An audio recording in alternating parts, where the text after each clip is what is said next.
Before the man who could change everything stepped through the door, something strange happened. The chandelier inside Labellisa threw a single streak of light onto little Aubrey's shoe. And for a moment, Khloe Langston, the CEO who never believes in coincidences, felt the universe trying to warn her. She didn't know if it was a sign or a threat, but that night, a choice she had avoided for years was finally coming for her. She was very practiced at making the right ones. At 34, the CEO of Langston Holdings moved through rooms the way a tide moves through a bay. Precise, inevitable. Her suit was the exact color of a storm cloud. Her hair had been smoothed into a line as clean as a courthouse step. Aubrey sat beside her on the banquette, ankle-length dress, a stray curl plastered against her forehead from the rain that had started on the walk over. The little girl nudged at a menu with tiny, impatient fingers and kept glancing toward the doorway, as if the man might arrive by way of the brass handle, like a character in one of Khloe's carefully curated calendars of life. "This is where people with real power eat," Khloe said, a habit of teaching in the form of aphorism. She watched Aubrey's face as if testing whether the phrase landed the way she intended. Aubrey looked back, head cocked in a small, all-knowing way. "Do they have kids?" Khloe's smile thinned into practiced, gentle diplomacy. "Some do, some don't.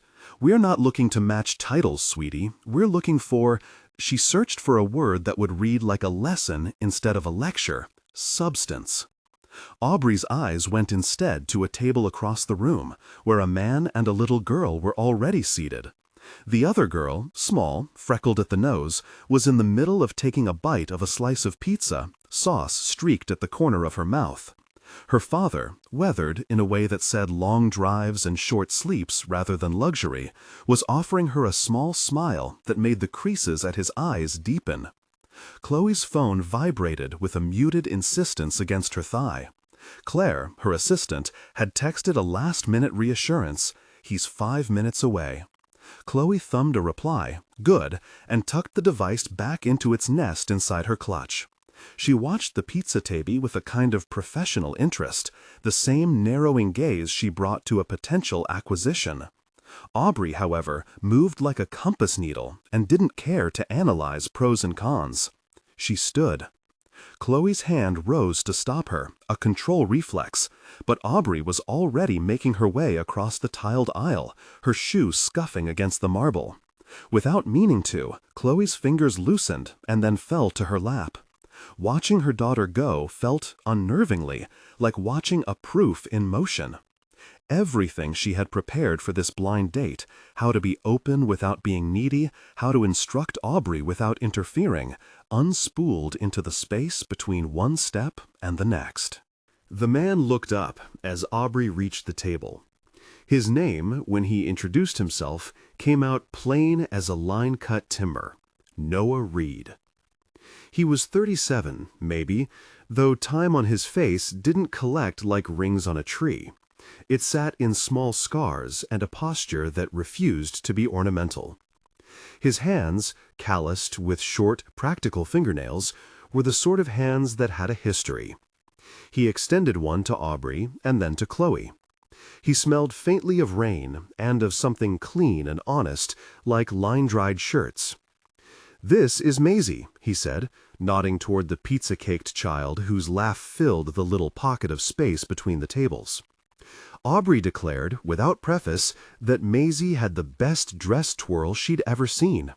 She demanded to know if Maisie liked princesses and whether her daddy had a dog. The conversation dropped like a pebble across a pond, and the ripples reached Khloe in soft, unanticipated ways. The tilt of Noah's mouth when his daughter spoke, the way he wiped cheese from her chin with the back of his hand as if it were a small thing he'd been trained to do. What drew Khloe wasn't wealth. She was interested in that in the abstract, the way a biologist studies a species. Wealth was a tool, not a person. It was the steadiness behind Noah's words and movements. He listened with his hands as much as his eyes. When Maisie explained, with the solemnity of a child convinced of a cosmic truth, that she liked shoes that sparkled because they made her feel brave, Noah laughed the sort of low laugh that said he believed her without laughing at her. The restaurant hummed around them, the clink of forks, the swell of a string quartet tucked into a shadowed alcove, the soft exhale of waiting staff. Above, the chandelier reflected a little universe in each crystal. Where before those universes had been purely aesthetic, they now acted like a prism through which Khloe could see what she might otherwise have missed. Anonymous generosity, the small parables children make of the world. She crossed the aisle and sat down. It felt oddly forward, but it also felt true. Aubrey beamed and reached across the table to take Maisie's sticky fingers into her own. Khloe felt a thing in her chest that wasn't quite softening. It was recognition of what children do when you stop managing them and start listening. Noah's voice moved in simple, utility-minded phrases. "We're just passing through town," he said. "Got a gig teaching first aid at the community center.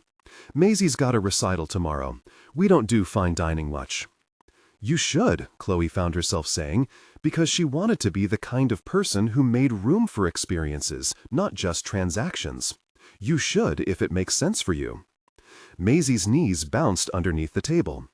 Aubrey asked whether Noah's work was like being a doctor. He explained, without dramatics, that he'd been a medic for the army and that now he worked locally, sometimes on emergency calls, sometimes doing training. The word soldier never slipped past his mouth. The word mattered, but he didn't brandish it. There was a reserve there, a map of what had happened and what was left behind. Khloe watched his hands as he spoke. Not the trembling of heroism, but the careful way he folded a napkin, the way he reached for a glass for Maisie and coaxed her to drink. Hands, in that moment, were deceptively ordinary. They patched small wounds, they calmed more than they controlled. A slice of pizza, mistakenly ordered for a table known for austere palates, arrived between them. The cheese pulled in glorious strings as Khloe lifted the plate, and for a ridiculous human beat they were children again, drawing out the string like a toy. Aubrey and Maisie compared the symmetry of their mozzarella pulls with solemn concentration. Khloe let herself watch. She shouldn't have eaten. She'd skipped breakfast for a fluency of chair-to-chair efficiency that came with the job. She reached for a corner of the crust, intending a taste. The salt on her tongue was sharp, immediate. Then the world tipped. There was a flash of too bright light against the chandelier, a voice somewhere calling her name, Aubrey's voice, high and small, and then a rumbling, as if the room had been put in slow motion and its air was thick with gravity. Khloe's left hand went to her chest, not in the cinematic clutch of a soap opera, but because she felt a slow, mechanical slipping, blood warming, oxygen thinning. The edges of things blurred. Noah's head snapped toward her as if pulled by wire. A look of trained recognition cut across his face and entered his hands. He moved before thought could codify itself into protocol. He cleared the space by her chair with the quick authority of someone who'd been taught to claim a moment, then knelt and steadied her, lifting her head with a practiced gentleness. "Breathe with me," he said, plain and precise. "Focus on my voice. Do you have diabetes? Did you eat today?" Khloe's mouth opened, and a crack of relief shivered through her. She tried to answer, but the word lodged. She felt the heat, the rising vertigo, the distant clink of a spoon against glass. Noah's hand found her wrist and measured for a pulse as if reading a page. It was there, fast, thin. He slid a sugar packet into a small plastic cup and stirred ice and water until it dissolved, humming a soft rhythm as he coaxed her back to presence. He didn't make it a drama. He made it survival. Aubrey's hand in close, tiny and hot, was the tether. The girl's other hand gripped a napkin like a flag. Maisie, wide-eyed, reached across and patted Aubrey's knee. The restaurant's murmur became a swell of concern. Someone dialed 911, someone else found a wet cloth. Noah's voice was steady, giving simple commands, delegating. Hold her head, keep her breathing calm, sip this slowly. When Khloe opened her eyes properly, it took a moment to find the geometry of the room. The chandelier was a blurred halo. Noah's face was above hers, hands framing the moment with an unpretentious intensity. He asked again the questions she needed to answer. He checked her blood sugar with a glucometer he'd apparently tucked into his wallet. No pomp, just practicality. The number was low, hypoglycemia, in a suit that had skipped its morning equalizing. Khloe's first coherent thought was shame. Her second was relief so clean it felt like an admission. "Am I?" she tried to ask, but words were thin. Noah's hand pressed against her shoulder, grounding more than comforting. And in that pressure there was no calculation. He had assessed, acted, and was now watching for the after-effects with the clinician's patience of a man who'd seen the worst and catalogued it without vanity. Paramedics arrived to polite applause, though no one that evening wanted to be an audience. The staff moved like a single organism: pads, a blanket, water. Claire materialized at Khloe's elbow, cheeks burned with the color of alarm, and began a stream of half-commands that sounded less like help and more like damage control. Her eyes darted once to the cluster of phones taking pictures. The cameras lived a different, remorseless life. The clip found its life before the last paramedic had finished writing notes. A bystander's phone captured the sequence with the detached economy of social media. The tilt of Khloe's head, the hand of a stranger, Noah, touching her wrist, the child's small grip. The caption was mercilessly simple: "Rich CEO collapses on blind date." The rest of the internet loved a story with a shiny person losing balance. Khloe tasted salt and embarrassment at once, though the salt could have been either from the room or from the quickness of her own sweat. She'd built a reputation on being steady. That steadiness had a price. But as Noah sat back and allowed the paramedics to run their checks, his hand stayed close, not clinging, not patronizing, just a presence. The hospital ride was unnecessary. The paramedics declared her stable. All she had needed was sugar and a rest in the hush of the private dining room. Later, in the car, the world outside Labella's had already begun to rearrange itself around the clip. Notifications pushed into Khloe's phone like small, insistent gnats. Claire's voice on speaker, tight, compressed, talked faster than sentences could hold. "We'll have a statement ready. We can spin that, emphasize the crowd's kindness, suggest a short break. Don't let anyone get the wrong idea." Khloe listened and felt the old reflexes: plan, neutralize, control, like armor sliding back into place. They belonged to a life that required a clean surface at all times. She knew the moves. But she also felt the memory of Noah's hands, real, capable, and the way Aubrey's small fingers had fit into Maisie's. Back at the Langston penthouse, a place whose interiors held the same calculated distances as Khloe's public persona, the staff moved like bees, bringing blankets, tea, a bowl of cut fruit. The lighting was intentional, soft, amber, meant to unmake the public sterility of a life played on billboards. Khloe climbed the stairs with Claire at her heels, and the words of the assistant looping into justification and immediacy. There would be a board conference call at 9. There would be lawyers on speed dial. There would be a thread of Martin Sterling, his text polished and cold. "Are you all right? Let's schedule time to talk." His name sat like a shadow across any room. Khloe placed a hand against the banister where a child's small hand might have rested and tried to breathe. Her phone lit up on the kitchen island, a flood of mentions, a friendly but clinical message from the PR director, and a darker note in a thread with the board: "Immediate meeting, re-viral." The stock symbol blinked in the corner of her notification bar. The price had edged downward with the kind of cruel discretion good investors apply to human missteps. She washed her face and found Noah's card in her clutch, the card he'd given her with the dry economy of someone who didn't anticipate calling in favors. His name printed plain, under it a number. She could have placed the card into a drawer and returned to the grind of damage control. Instead, an unnameable motion made her call him. Noah answered on the second ring.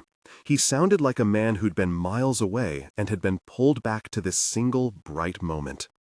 "You should let the PR team handle it," he said, before she'd said a word. "I'm listening to my PR team," Khloe replied, more amused than she intended. "You were the one who stopped me from hitting the floor." "I did what anyone would do." His voice lowered at the edges. He was trying on modesty. "But if you want someone to bring you soup and not a press statement, I can do that too."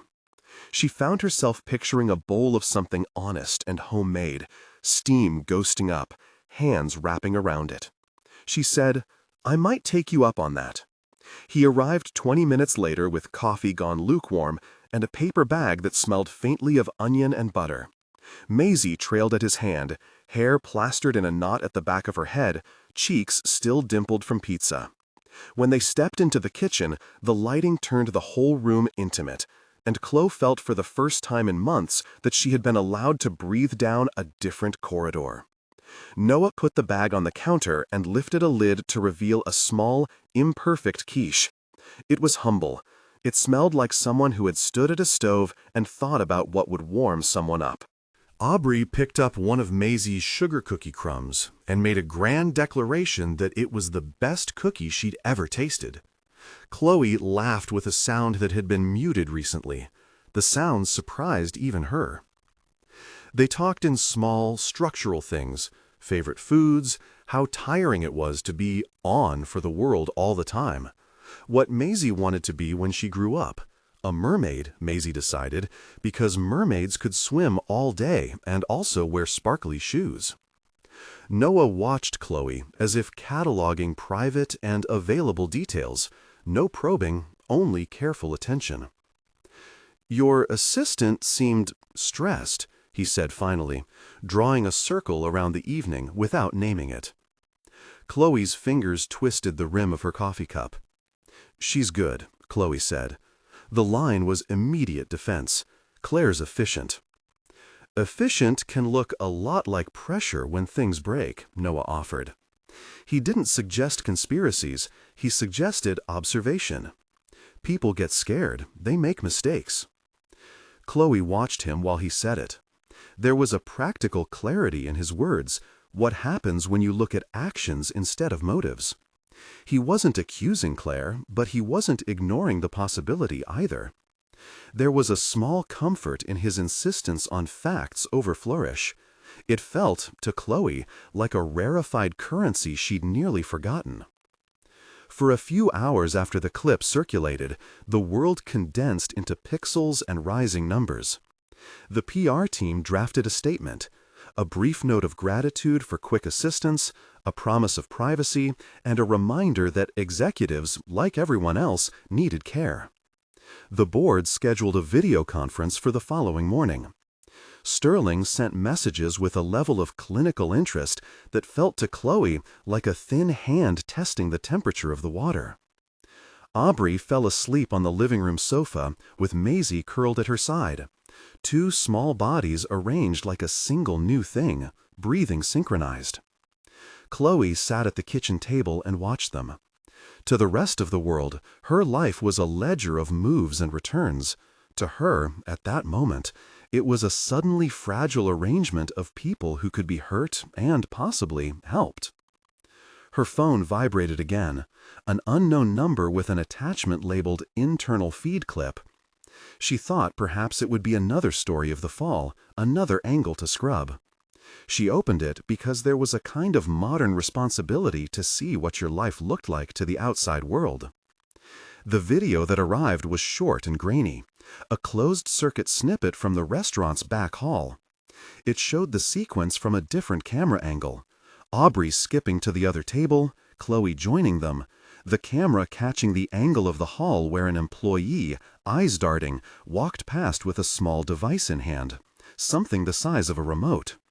The timestamp was there, clear and precise. Khloe replayed the clip. The device passed like a blink. Her stomach turned. Khloe did what she had been trained to do when an unexpected variable entered her life. She scanned for motive and chain. A leak at the company that evening had been no small matter. A viral clip could be water finding cracks in stone. Claire called then, voice rawer than Khloe had ever heard. "Someone just sent me a feed from the restaurant," she said. "We're pulling everything. Khloe, I'm so sorry. I didn't know anyone was filming." The slight catch in Claire's voice suggested more than carelessness. Khloe's pulse steadied with a new strategic clarity. For all she was feeling, the board and the investors would only see the clip. They would not see the composed, precise woman who could assemble facts before panic made an entrance. She had to be that woman. Noah stood in the doorway with his hands in his coat pockets, watching the two of them, the executive and the assistant, navigate their shared information. He recognized the tension as the kind of calculus he'd been taught: data over story. "You might want to make sure those internal feeds are secured," he said softly, as if offering a handyman's note. "If something went out from inside, it wouldn't be the first time." Claire's face shifted, defensiveness from survival, but there was a quickness to her denial. "We run everything through the PR scrum first. If something surfaced, we'd have it under review." Noah didn't push. He didn't have to. The look on his face said he'd seen anomalies before, patterns that added up to intent more than accident. He folded his hands in front of him like a man remembering where his tools were kept. That night, the news cycle breathed with the clip and smoldered at the edges. Commentators offered thin takes, market watchers tracked numbers, small-time influencers wove narratives with the reckless flourish that attention begets. Khloe sat at the window of her penthouse, the city an expanse of lights where other people solved different problems. She walked the line between policy and personhood with the care of someone who had learned how to wear both. Before Noah left, he set a small thermos of homemade broth on her counter, clear, simple, an answer to an ache. "If anything happens tonight," he said, "and you need someone to pick up a kid or a thing, call." It was not the kind of thing that could solve a reputation. It was not meant to be. It was the sort of practical offering that might, slowly, awake something resilient in the spaces where damage had bitten. Khloe watched him go with a strange unsettlement, the sort that precedes a decision to let someone else into the architecture of your life. Letting someone carry one small burden was not capitulation. It was, possibly, growth. In the morning, the world had already moved. The clip had been amplified with headlines that framed a collapse into a narrative that could be used by anyone with motive. The stock dipped in a neat, ugly line. The board scheduled the emergency call. Email threads collected like falling leaves. Martin Sterling's message was brief and barbed. "Emergency discussion today. Share your side." Khloe dressed with the mechanical care of someone preparing both for a meeting and for the court of public opinion. She rehearsed her voice in the mirror, not the practiced neutral drone, but something honest that would not be weaponized. Whatever pressure was coming, she intended to meet it with presence. The first call started with the soft procedural tone of corporate governance: roll call, the floor, the agenda. Sterling's voice was the kind that moved rooms by inflection. He'd always been more comfortable pushing a vote than holding a comfort. The feed of messages that had arrived overnight showed an inevitability that pricked at Khloe's chest. There were calls for stability, for continuity, for an explanation. Some board members watched in real time as the share price hiccuped. The room felt narrower than any restaurant's banquette. Here, stakes were counted in millions and in reputations. Khloe brought her facts forward: the medical report, the paramedic notes, the time-stamped internal clip. She said, plainly, that the incident had been a health event and that she had been stabilized. She emphasized that Langston Holdings had contingencies in place, and that she intended to treat the matter with transparency. Sterling's questions were strategic, not curious. He implied a gap between an executive's resilience and what markets demanded. His tone suggested something else: an opportunity. He was not subtle about the idea that a leader who could not remain standing under pressure might not be the right person to steer a company. Khloe answered each of his points with the careful, exact syntax of someone used to surviving interrogations. She flinched, sometimes, and then conformed her flinch into logic.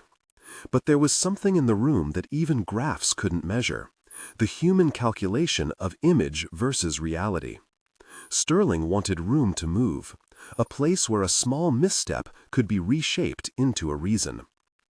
Noah sat in the back, his presence quiet like a grounding pole, watching the exchange with a plainness that didn't seek to save her from anything other than bad faith. He had no vote. He had no title. He had only the evidence he could gather with his own two hands and what he'd seen and heard. When the call broke, the board adjourned to deliberate. Khloe felt the charged hush of being evaluated. Claire hovered nearby, apologetic and brittle, and Khloe noticed for the first time a faint sheen of fear that looked like sweat beading at the hairline. It was easy, in the sterile clarity of that moment, to mistake fear for guilt, but Khloe had learned the difference between the two. The first wave of public statements went out, a neutral paragraph about gratitude, a schedule, a reminder of responsibilities. But the hole left in the narrative by the clip had been opened and could be filled by anyone who wanted to push a version of reality that served them. Khloe's phone chirped again, this time with a message that made something inside her align toward action. An internal security feed had been accessed at the time of the clip, the message said, and the request came from an IP linked to a device registered to a Langston employee. Sterling's name appeared again in her notifications, not as speech this time, but as a forwarding of an outside counsel's note suggesting an expedited review of leadership capability. It had the shape of a coup. The board would meet again at noon. Khloe turned the device over in her hand, as if hefting an object she could measure for balance. She thought of Noah's hands, of Claire's thin apology, of 1,000 tiny decisions that had somehow conspired to produce a single volatile moment. She could go into the noon meeting and present the facts. She could do the motions she'd always done, press a statement, reassure investors. She could also, for the first time, consider that there was a deeper current under the clip, someone who had seen a weakness and decided to exploit it. Noah texted her a simple line, "I watch the feeds. If you want, I'll go back through the cameras with you. I can timestamp and check noise logs." It was an offer that suggested competence and discretion without seeking credit. Khloe stared at the text with a tightening that felt like something finally taking shape. An ally who did practical work. She typed back one word: meet. They left the Langston building together for the restaurant where it had started, so the cameras could be cross-checked and the angles compared. The morning had lightened into a kind of cautious, washed-out sun. The staff at La Belleza watched them return with the same careful interest that a theater gives when actors re-enter the stage for a recon. Khloe felt small in a way she hadn't intended to be. She had built things large enough that the world assumed they could stand on their own. That assumption, like the rest, needed testing. Noah moved through the restaurant with a kind of practiced, efficient purpose. He found the security desk and asked for system access in a tone that recognized the limits of public courtesy and the authority of plain need. A feed rolled across the screen, camera angles, timestamps, a record of each hand that had moved across the back hall. Noah pointed to a clip and let the frame hang. The same employee, the device in her hand, took a quick step into the hall and pressed a button forwarding a file. The timestamp matched the social clip within a hair. Khloe felt a cold bubble climb up from the bases of her fingers. "Who is she?" she asked. The question was more than a request for identification. It was a hand extended into the dark, asking if someone would take it. The security operator clicked names. A junior staffer, contracted last year. Claire, across the table, went white. "I would never," she stammered, and the words were immediate and credible. Noah didn't lend his voice to verdicts. He merely suggested, quietly, "We should check who had access to forward that file and whether it was intentional. Sometimes people are asked to act without understanding what they're giving." There were answers beginning to gather like storm clouds. The chain of custody, often a dull phrase in board manuals, was becoming a chain of responsibility and motive. Khloe felt herself being pulled toward the practical again. Evidence, paper trails, timestamps. If someone wanted her out, they would need a reason. The clip could be crafted to be that reason if the right hands nudged it. When they left La Bellesa, the city had reassembled into its usual movements: delivery vans, a mother walking a stroller, an early morning jogger. But for Khloe, the landscape had changed. The restaurant had been the stage for something unintended, and perhaps, now, for something planned. She thought of Sterling's cool messages, of Claire's splintering anxiety, of the quiet way Noah had stood behind the evidence without seeking to own it. He had that odd, scarce quality: protection without pretense. The noon board call would decide whether her story would be framed as a misstep or as the pretext for a removal. Khloe sat in her office and positioned every document in a line. Each paper was a salvo. She could attack, she could defend, she could weather.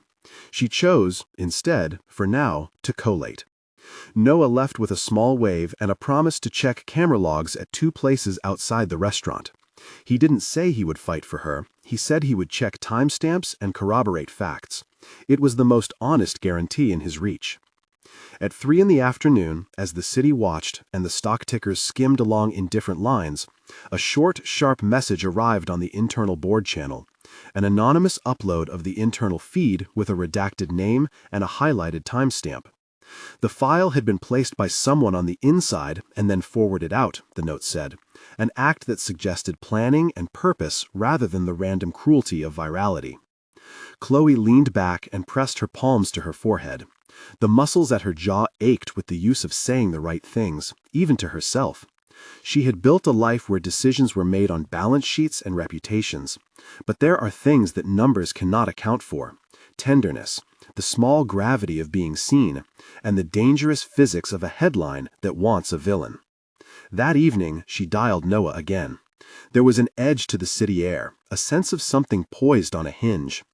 "I don't want you to get burned by this," she told him. "You picked up a child off the floor tonight," Noah answered simply. "I'm not looking for a battle. I'm looking for facts." Khloe let out a breath that tasted like relief. Before she could make another plan, she pressed her thumb to the screen and sent a short, quiet message to the channel of her CEO's network. Not a press release, not a plea, just a human line. Then she set the phone aside and, as if to prove that she could allow small normalities back into the fold, she went to the kitchen and reheated the little thermos of broth Noah had made. The steam rose in a small, private amber cloud. It steadied her more than any talking point could. If you love second-chance stories like this, stay with us. The morning felt sharper when it came back. The board's noon motion was a hinge. The company policy allowed for an emergency review when an executive's capacity might affect shareholder stability. Sterling, clinical and precise, had framed the motion as governance. What he hadn't accounted for was a slow-working element the internet often forgets: receipts. Khloe and Noah met at La Bellesa early, before the dining room filled, and the restaurant staff had left the back office open for them. The security guard, tired, helpful, entirely uninterested in drama, pulled up feed after feed. Noah sat to the side, fingers folded, and watched the grain of each clip as if reading an old map. "Time codes are a compass," he said. "If you line up the visible cues, light through the door, a waiter's pass, someone's shoes, you can see patterns." He began to lay them out. Camera 1, the dining room angle where the viral clip originated. Camera 2, the hall footage showing the employee with the small device stepping into frame. Camera 3, the security desk feed that recorded the device being logged into the system. They ran the segments in slow motion. The little actions were banal: feet, a hand, a tap, but together they told a story of movement and timing. Khloe watched Claire watch the footage. The assistant's face moved through sequences of denial, confusion, then a softer, more terrifying thing: recognition. "I didn't send it," Claire said, voice flattening. "I didn't post anything. She stopped, as if the sentence might finish itself into confession. "No one is accusing you of posting," Noah said, without heat. "We need to find who logged that feed out and why. Who had access credentials around that time?" Claire's eyes slid to the employee log on the screen. "Security's been contracted," she said. "We don't usually, anyone on duty can forward a clip." Noah asked for the access logs anyway. He wanted names tied to timestamps. A file transfer trail lit on the screen, an IP address, a machine name, a user login. The login matched the name of a junior staffer at La Bellesa. The machine belonged to the restaurant's event coordinator. The forwarding IP, however, didn't stop at a phone. It moved through a corporate VPN registered to a crisis communications firm that had, in the last quarter, taken on clients referred by Langston's vice chairman's office. Khloe felt the floor tilt a degree. The firm's name was familiar in the way that an address on a bill is familiar, seen but rarely considered until it matters. She asked to see invoices, contracts, anything that connected Sterling's office to the firm. What felt like a small break, an accounting entry on a gray spreadsheet, was, in daylight, something harder. An invoice with Sterling's assistant's approval. A memo recommending the firm's retainer for sensitivity management. A chain of emails that threaded through the vice chairman's office with phrases like containment strategy and narrative capitalization. Nothing absolute, nothing criminal on the face of it. But together they framed motive. Noah's method was not theatrical. He gathered these elements and let them sit on the plain table like objects in a case study. Then he added something else, a pattern. The firm, he noted, had a habit of turning internal clips into trending content for maximum reputational leverage, either to dilute a story or to exploit it when it served a client. The forwarding patterns that night matched past incidents where, after a leak, a narrative favored the firm's client.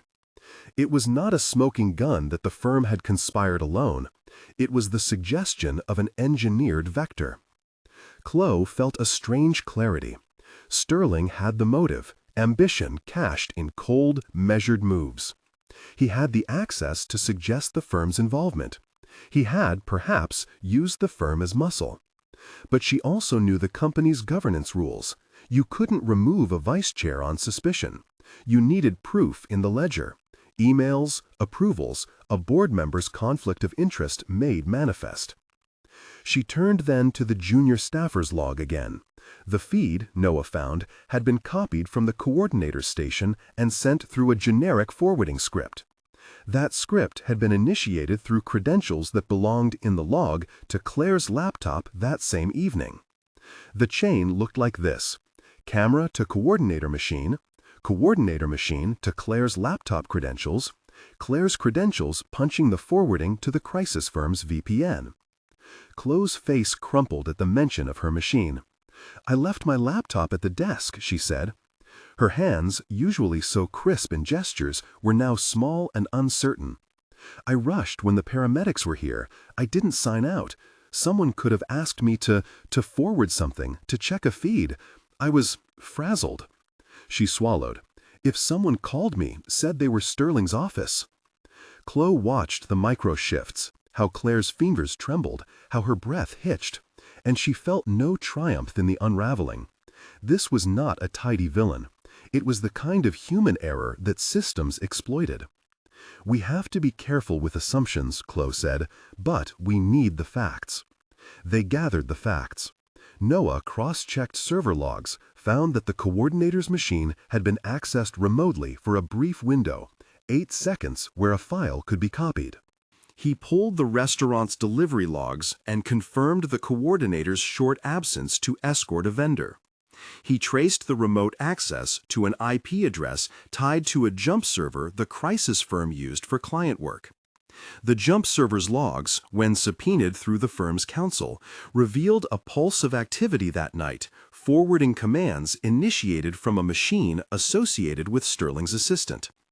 The board meeting reconvened with these pieces stacked like quiet charges. Khloe took the floor with a set of exhibits that were less drama and more documentation. Time-stamped motion logs, emails where the firm's representative confirmed receiving a file that matched the clip's checksum, a payment schedule that showed Sterling's office had greenlit a retainer 2 weeks prior.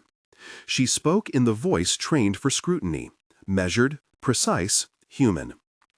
"I am presenting this not to deflect responsibility for my health incident," she said, "but to show a chain of custodial transfers.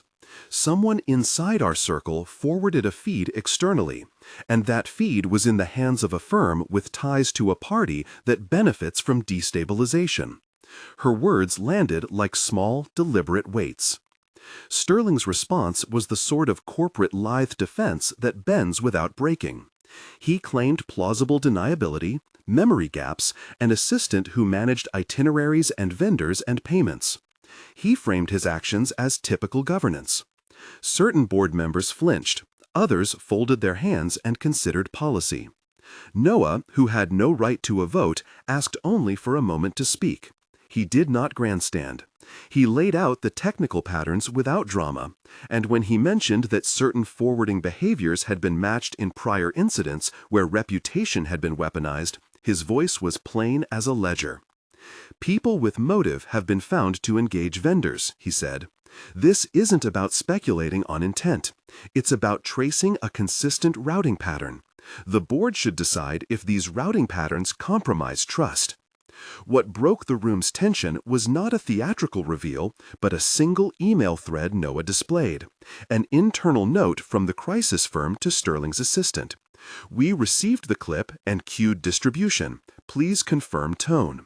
The tone of the message read like a hand on a scale. Sterling's shoulders tightened. "This is circumstantial," he said. "It's not proof of my direction." "Board protocol requires both proof and the appearance of impartiality," Khloe replied. "I'm not asking you to resign on speculation. I'm asking for accountability to be considered in light of documented transfers that benefit your position." The vote that followed was not an avalanche. It was procedural. The board invoked an ethics subcommittee, paused any emergency removal motion, and called for an independent audit of the firm's relationship with executive offices. Sterling's influence was checked, not destroyed. The board removed him from presiding over the emergency motion and called for an external counsel's appointment to oversee the review. It was a punitive nudge with corporate weight, a rebuke cushioned in policy. For Khloe, the result was both relief and incomplete victory. The market breathed, trembled, then steadied in a slow, patient inhalation. The headlines reframed with sentences like "investigation ordered" and "vice chair recused." The clip remained, but the narrative around it gained complexity rather than the simple fervor that hungry feeds prefer. The public apology that Khloe issued that afternoon was short and human. She thanked those who had helped her, acknowledged the scare, and spoke plainly about taking time to regain balance. It was not a polished pivot, it was a human centering. She included a line about lessons in being visible and vulnerable, but she left the rest to be seen in future actions rather than declared in a press release. The market steadied, slow and not miraculous. Reputation repair is not an overnight ledger entry. It's a ledger run over time. In the weeks that followed, the real work of repair took shape in smaller acts. There was the quiet clearing of staff calendars, where Khloe delegated not to avoid but to recalibrate. There was Claire, who, under scrutiny, resigned from direct contacts with external feeds and entered a program to manage stress and professional boundaries.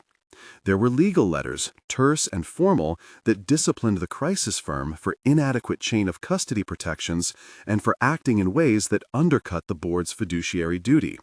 Sterling, pressed by the ethics review, found his coalition fraying and eventually resigned the vice chair position before the board could call for a formal vote, his exit by a polite step rather than a public shove.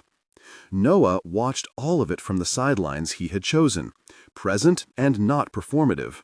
He shied from cameras. He preferred the steadying rhythm of being useful.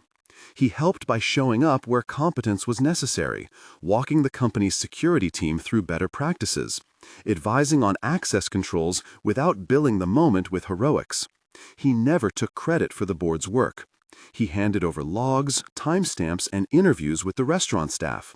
His gestures were, as Khloe had first noticed, practical and intimate. Their relationship, such as it was, grew in these small, repeated movements. It was not cinematic, it was domestic, handing someone a mug that's too hot, pausing mid-sentence to tie Maisie's shoelace, trading texts about whether Aubrey liked the blueberry pancakes or the chocolate chip. They moved as adults who had learned the vocabulary of steady presence. One afternoon, as winter bled toward early spring and the city softened its edge, Noah came to the Langston penthouse with a paper bag of groceries and 2 small paper crowns they'd bought on the whim of a bakery. The children, who had settled into the rhythm of crossing between 2 homes with the ease of the very young, made crowns into a coronation for Khloe's sofa. They decided she ruled breakfast that day. Khloe watched Noah in the kitchen, apron half on, attempting to flip pancakes with a concentration usually reserved for deposit signings. His hands, which had once been trained to save lives, moved now with the gentleness of someone turning a batter to golden. Maisie, perched on a step-stool, announced rules of the pancake kingdom. Every pancake required a smile and a sprinkle. Aubrey argued, sensibly, that sprinkles must be distributed fairly. There were small rituals that had no investor return, but everything to do with life. A sticky hand reaching for a butter knife, a napkin folded into a crown, the steam from a mug fogging a window until the world outside looked like a painting. Khloe learned, slowly, how to be present without scripting the moment. She let a pancake burn now and then, and she found that the children never judged, but rather adapted with adoration. Noah parked himself near the piano that sat in the living room, the instrument more decorative than often played. He took a few keys and made a simple pattern for the children's laughter. Later, when rain pattered against the terrace, he helped Aubrey tie a rain boot, and then, without a flourish, but with a completely readable tenderness, he offered his arm to Khloe. "She's my co-regent," Khloe told him with a dry little smile, nodding toward Aubrey. "She enforces snack laws with militancy." He laughed, and the sound fit into the room as if it had been invited. "Maisie approves," he said, and she nodded solemnly, her mouth full of pancake. They fell into a rhythm that asked little and gave much. School drop-offs, shared custody calendars that were more like co-parenting experiments, bedtime stories where Khloe read while Noah checked for bumps. There were nights when Khloe still woke with the phantom tightness in her chest. Noah would sit by her and breathe with a steadiness that could be measured in the arc of his hand on the small of her back. He never tried to repair what was not broken, he simply kept a hand near. The children were the true engineers of these developments. They taught adults how to fold together. Once, in a moment of pure logic, Aubrey explained why grown-ups should not always be serious. "Serious is boring," she said. "You can be boss and fun." Khloe laughed so fully then that the sound seemed to reset more than any memo. It was in the small milestones that the story shifted away from headlines and into life. Months later, the board's ethics audit closed with a recommendation: firmer controls on internal feeds, a revamp of the emergency response protocol for executives, and a firmer line on vendor engagement. The crisis firm paid a fine and lost business privileges with several clients. The incident became a case study in corporate governance classes rather than a single salacious clip. Langston Holdings stock found a steadier course as investor confidence recovered incrementally. None of it was cinematic. All of it mattered. Sterling, his ambitions checked, moved into an advisory capacity, an arrangement the board described as separation by consensus. He spoke little of the matter in public. It is easier to fade away when the lights shift to other faces. He retained his dignity, such as it was. Khloe, for her part, found that her anger at the attempt to exploit her weakness had softened into a wary gratitude. The attempt had exposed holes. The repair had made the company safer. The heart of the story, however, pulsed in quieter places. Noah explaining to Khloe one evening how he'd learned to steady a child's breathing when the world had been on fire. He did it because she had asked how he could be so calm. He told her, plainly, that training had taught him discipline. But what kept him steady was the belief that someone else's life mattered enough to act without seeking credit. "You make it look easy," Khloe said, watching the way his fingers tapped a phone with the steadiness of someone who'd calibrated his life around small certainties. "It's practice," he said, "and there are things I can do that you don't have time for. There are things you can do I don't know how to. That's not shame, it's a partnership." She considered that and realized how much of her life had been arranged to avoid dependence. Letting someone else hand her a bowl of soup without calculating the interest rate of the kindness was, she found, an act of surrender that tasted like relief.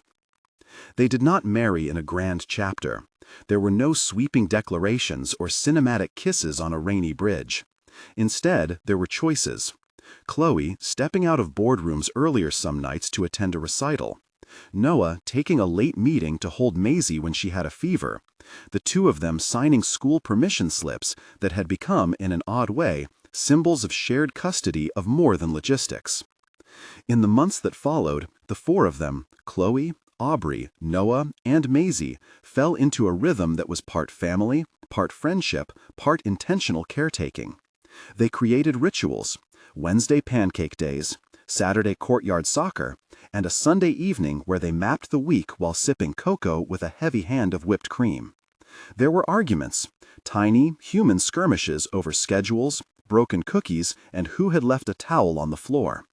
There were apologies that held weight because the people who offered them also offered presents. Khloe's public profile mellowed. She began to speak at a few events, not as the iron-willed CEO everyone expected, but as someone who had learned the value of small steadies. She wrote an op-ed on the perils of weaponizing vulnerability in a digital age and on corporate responsibility for emotional safety. Her words were careful, not performative. Investors listened, the public read. The clip, once incendiary, faded into a footnote. One afternoon, the four of them walked the short stretch to a small park near Khloe's apartment. Light poured through late spring trees like a warm filter. The children ran ahead, their laughter a compass. Khloe and Noah walked behind them, hands brushing and then finding each other's. It felt like an ordinary miracle, two adults choosing to be present. They paused on a small terrace that overlooked the city's river, golden as a promise at that hour. The children chased pigeons, a dog barked somewhere, a couple on a bench shared an umbrella. Khloe watched Maisie try on a crown cobbled from a leaf and a napkin, and she felt the wide, patient arc of life settle into a manageable shape. Noah reached for her hand without ceremony. The warmth of his palm was familiar, the calluses a map she knew now. He didn't make declarations. He simply tightened his grip for a fraction of an inch that felt like a promise. "We did not plan this," he said, eyes on the children. "No," Khloe agreed, smiling. "We planned nothing. We just kept showing up." There was no white light. There was instead a soft amber that draped the four of them as the sun eased toward the horizon. Aubrey sprinted back, cheeks flushed, and grabbed Khloe's free hand. Maisie, sticky-handed from a cart of sugared treats, looped her small arm through Noah's. They walked on in an unremarkable line, the two adults following the two children, an image that was both ordinary and radical. The city behind them was a landscape of possibility. Markets, boardrooms, 1,000 small stages. What mattered was the path they chose now. One measured in shared breakfasts, in hands that steadied without inspection, in a family made not by design, but by repeated, tender choice. Khloe contained a quiet gratitude as they strolled. The viral clip, the boardroom, the men who tried to turn weakness into leverage, all of it had been a pressure that paradoxically made things clearer. It revealed the shape of the people she wanted near her and showed her the value of a hand held steady in the dark. As the sun slipped behind the low rise of the river, Khloe's eyes met Noah's. There was a softness there she'd rarely allowed in the mirror, an openness that didn't erase the armor but loosened it where it needed to be.